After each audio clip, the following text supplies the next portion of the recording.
I had to redo this video 3 times thanks to procrastinating, Sega actually giving updates to this faster than the Sonic Generations Remaster or Frontiers, and like I mentioned in a community post, I have to take a break from YouTube recently because of my mental health.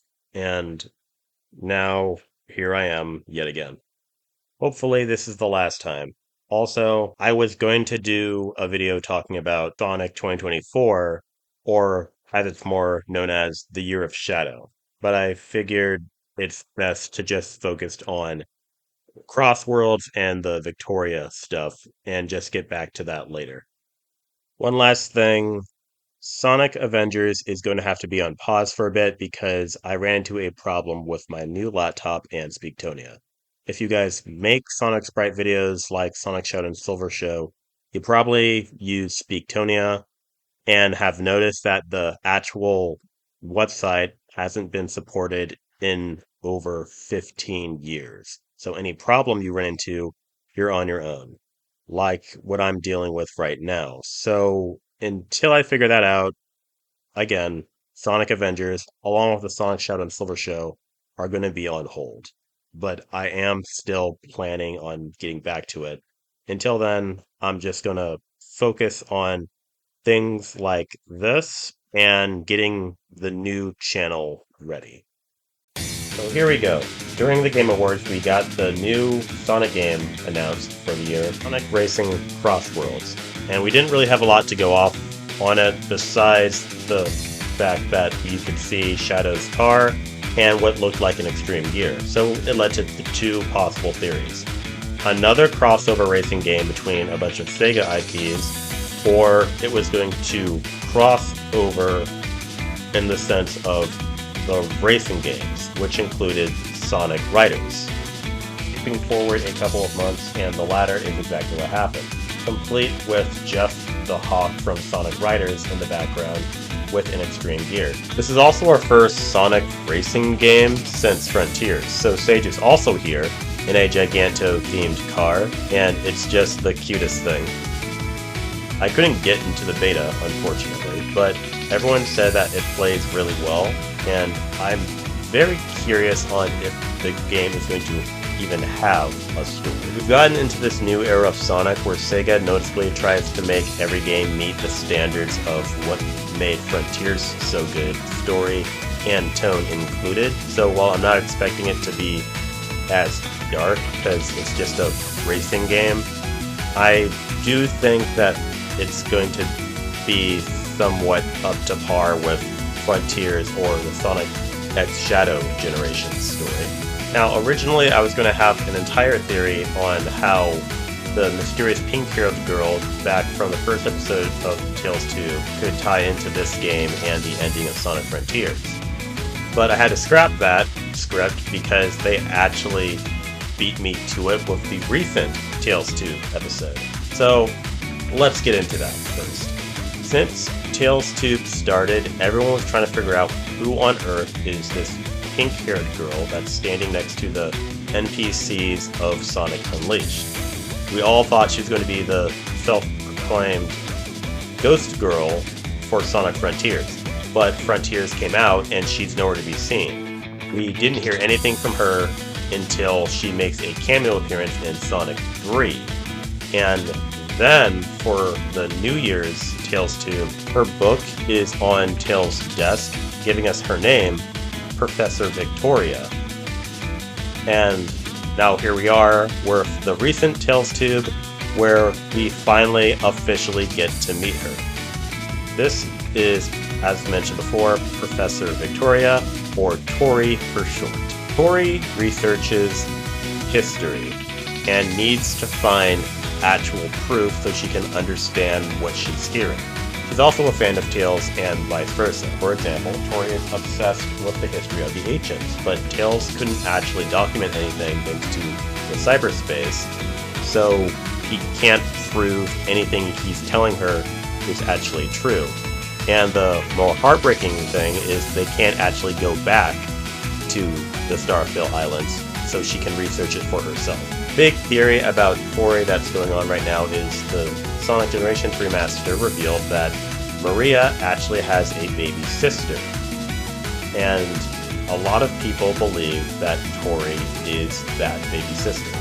I'm not opposed to the idea, it's just that it's been 50 years since Maria died, and Tori doesn't look, act, or sound like she is 50 years old.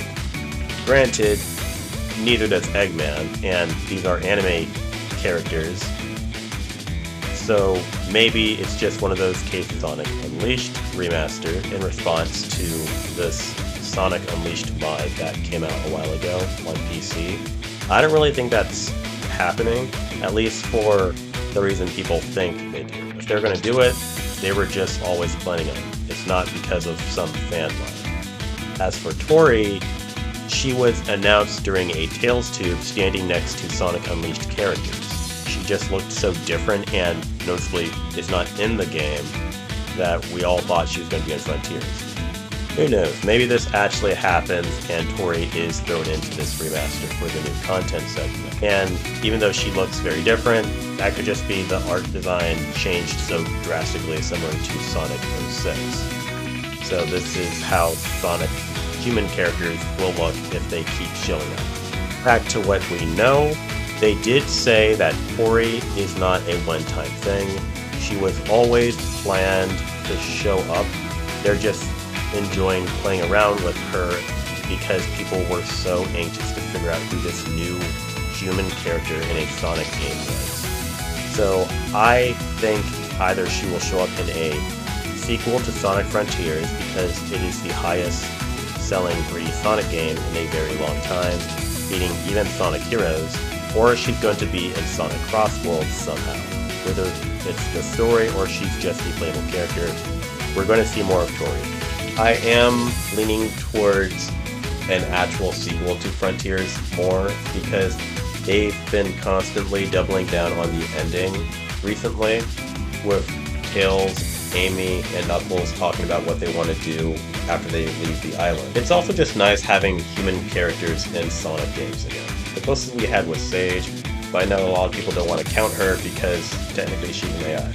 But she looks human, so I took it, and I still take it. But still, it's nice having human characters in these games again. It feels so awkward that it's just Eggman. One last thing on Crossworlds that's really exciting is the digital deluxe edition is going to include the Seasons Pass, the base game, and I'm assuming pre-order exclusive playable Sonic Prime characters. This is the first time the Sonic games have ever acknowledged Sonic Prime. I never got around to watching Sonic Prime, and I've heard plenty of how Season 3 just makes the entire thing fall apart, but I've also heard and have seen the impact that Prime has caused just by its sheer existence. Sonic Prime was recorded in Canada, so they had to get a completely different voice cast. And the new cast actually gives some of the best performances I've ever seen, even most of them knocking it out of the park their first go-around, which is kind of a first, not counting Movie Sonic himself with Ben. I don't care for this Sonic model discourse at all, but the way Sonic and friends fight, it's right up there with the movie fights, or Sonic Frontiers with Sonic and Friends gameplay. You can tell they're really just drawing inspiration from his shonen anime-esque roots, and the Sonic Flash games and sprite videos that we all grew up with at one point.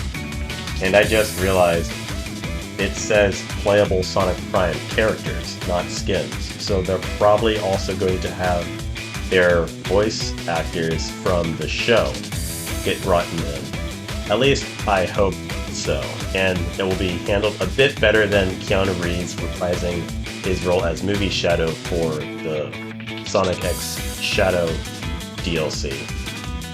I don't hate Keanu Reeves as Shadow by any means, but I don't love him as much as some of his other voice actors, and he sounds very, very weird in the game.